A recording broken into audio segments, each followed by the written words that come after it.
I'm Jessica from Richie Sales Agency, and here we are with Karen of K+Co Living. Hi, Karen. Hi, Jess. I'm so happy that I'm here and I get to see you face to face, which is what Market is all about. I know, it's crazy. We live so much closer to each other back in Jersey. I see you once a year. Yeah, but then here we are. Yes. So thank you for sitting down with me. I wanted to talk to you about a lot of things going on, a lot of great things. Yes, expanding. we do. And I just wanted to talk about what's new and exciting in the world of K+Co Living. So you have a design firm, you've built that, and you've also expanded into a retail store around the K+Co Living brand. Yes. What made you expand into that physical shop and experience? So my heart and soul lies in sourcing. I started out as a merchandiser and as a trends forecaster. Okay. And I would go to every trade show you can imagine to develop product for the brands that I worked for. Okay. So I wanted to basically fulfill my soul in addition to, doing the design work and have the tactile, like part of what is so amazing about interior design is the tactile nature of, what we're bringing into the store and into people's homes. So that fulfilled it. And then on top of that, being able to give people a slice of, the feel and the emotion of what we're trying to create, which is warmth and comfort. I love that. And I also think, retail as a whole is a scary term and it's dying from the bigger world. Boy. But I think it's really important. People still crave that environment and the touching and the human interaction. And so it's just doing it differently these days, but we need it, So our model with retail is to keep it small, right? Like 2,500 to 3,000 square feet and smaller, to turn the merchandise as much as It's possible. So important. It's critical.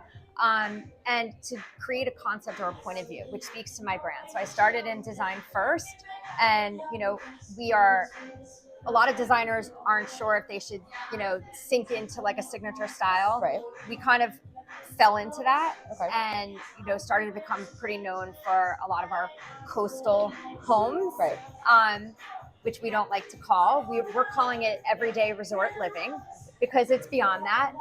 Coastal homes now are about, I think all year round comfortable living, and you're really just bringing the outside in. You're bringing the environment into the inside. Absolutely. So we're basically trying to create that in our stores and that experience. We call it a lifestyle store, so that people can come in and have an experience and have, and really understand like the brand positioning, the brand point of view, which is more about emotion than it is about product. Yeah.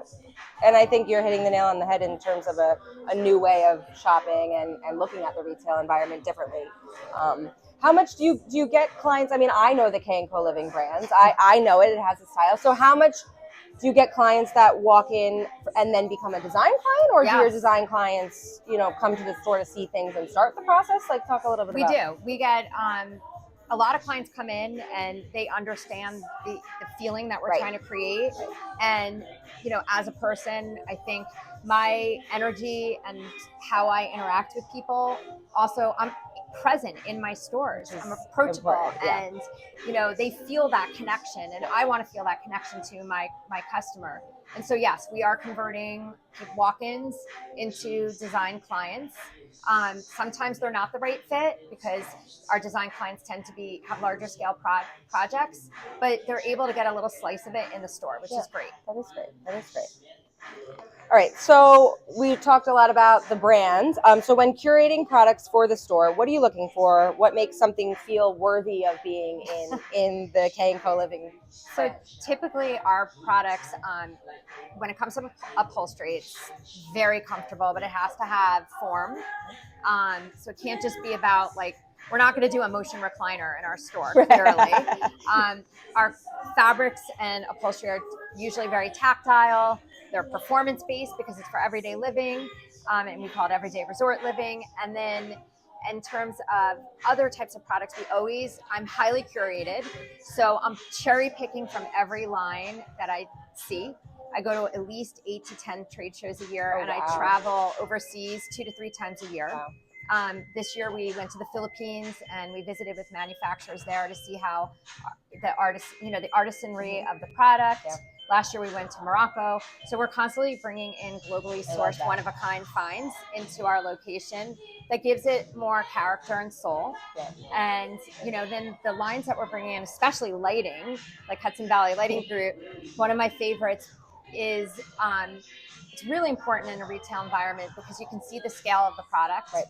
And you can understand, not just the scale, but the quality of the product. It's so true. Because there's so much, everybody's online now, everybody's shopping, but and those dupes are there, but once you see and understand, when you see the quality, like if somebody buys something online from a piece of paper and then it shows up and it's nowhere near what they expected, then it's terrible. And well, as a designer, it's horrible. You can't, it's incredibly disappointing. And I think like a couple years ago when all these dupes were coming out, we were suckers and we were starting to buy them too. And then we would get them and then return them, or be stuck with it. I had a basement of damaged pieces and returns. So at this point in time, it's really, we want to stick to who we trust and who we vet and know that the product quality is going to be there. Yeah, absolutely. I think that's... And your line is incredible. I mean, you have all these like designers collaborating that are very like talented and they're bringing another level of expertise to your product. They come out with a ton of product all the time and it's just exciting to have, like you said, refreshing your retail space. We constantly have new product for new clients to offer so that you're not stuck with the same fixture, And I can't bring in every fixture here. How many SKUs do you guys have? Oh, thousands. Okay, so I can't bring everything into my store, but by coming here, my clients know that like we've vetted, we've looked at things, we take videos, and we understand the product for them. And then the pieces that I will bring into my space fit what our brand aesthetic is. Absolutely. So what do you think clients or shoppers gain from being able to experience the pieces in person, especially in a world where so much shopping starts online? So they can really understand the materiality of your product, which, they see rattan, but they don't know what rattan is. They see woven, but they don't really know what woven is. They look at something online and the color might look, white there, but it's really a natural product and it's yellower in person. So all of these things, when you have it in a space, helps them to really connect the dots, and also in today's environment with everyone Google lensing everything, right? Kills me. At this, your line is fair and consistent with MAP pricing. So the reality is that all we're doing is giving them an opportunity to digest the product and understand why it's special.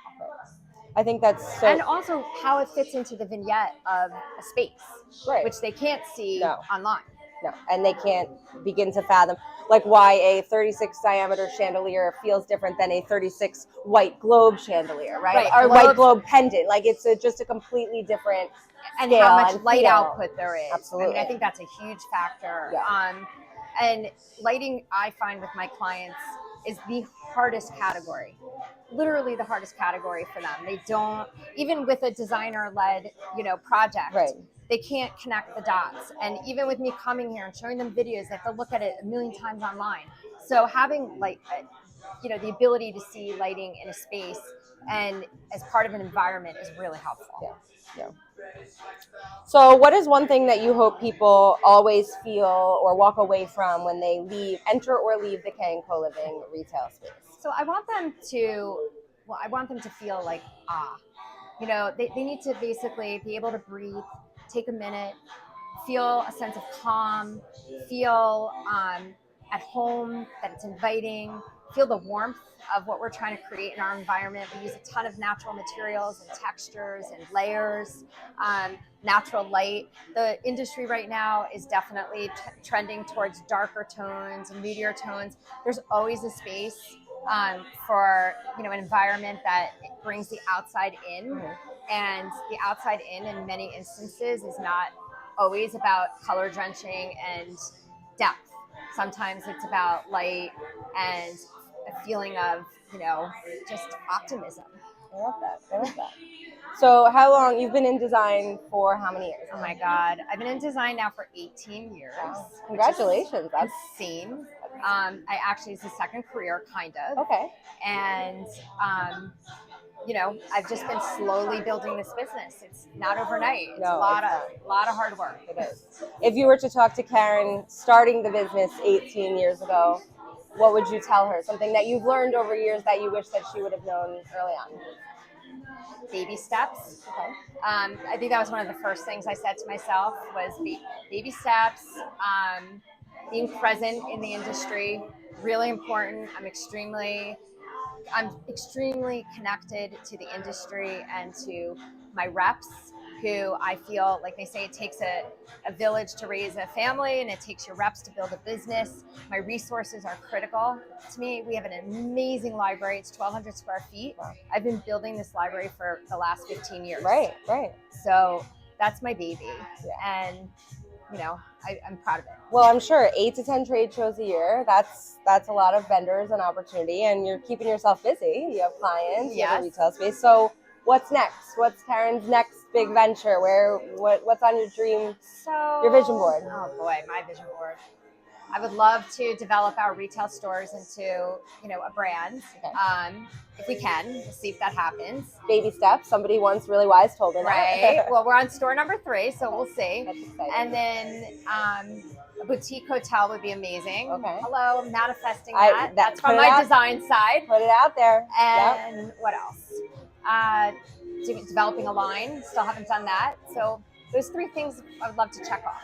I love that. Well, more power to you. You got this, the confidence, and you have the team, and you have the brand, and baby steps. You'll get there. Yeah, you'll get there. Thank you. It was so great to speak with you. Yeah, thank you for the time, and I'm so excited.